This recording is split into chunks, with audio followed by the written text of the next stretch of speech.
Goeiemôre en weer eens baie welkom hier saam met ons by ons oggendoordenkingtyd waar ons praat oor oorwinter in die Psalms. Ek dink jy weet dit nou en ons is besig hier in Psalm 37.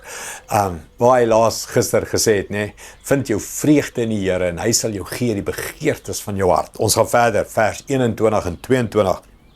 Hy sê 'n goddelose leen en betaal nie terug nie, maar 'n regverdige is goedhartig en mededeelsaam. Ja, wie deur hom geseën is, dis nou deur die Here geseën is, sal die land besit, maar wie deur hom vervloek is, sal uitgeroei word.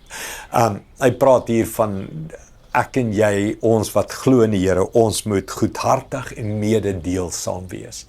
En kan ek sê eerlik, en ek sê dit met alle opregtheid voor die Here, dis seker een van die grootste begeertes en drome wat ek in my lewe het, om meer en meer te gee. Armoede, sukkelende mense, kerke, vriendskappe in kerke, want dit is 'n kenteken van 'n ware, regverdige, heilige, godvreesende mens. Hy is vrygewig. Hoekom? Want God is vrygewig. Die skrif sê, so lief het God die wêreld gehad, dat hy gegee het, sy seun gegee het. Die kenteken van iemand wat in vrede met God leef, gehoorsaam, geseën word deur die Here, is sy vrygewigheid, sy generosity. So die vraag is, hoe vrygewig, generous is jy? Hoe hou jy vas aan geld? Hoe hou jy vas aan besittings en dinge?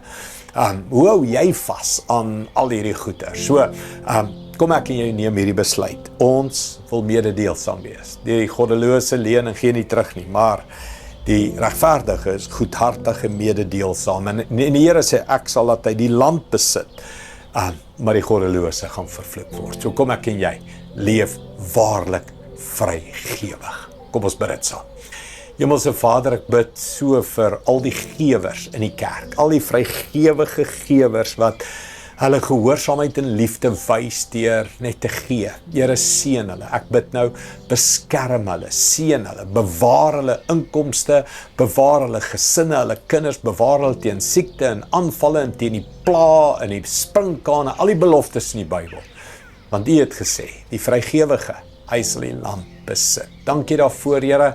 Ek bid nou vir persone om los te kom van die mag van besit en soos U te word. U is vrygewig. Daarom is ons vrygewig. Dankie daarvoor, Here, in Jesus naam. Amen. Dankie, liewe vriende. Sien jou weer môre. Trots geborg deur Evergreen Turf.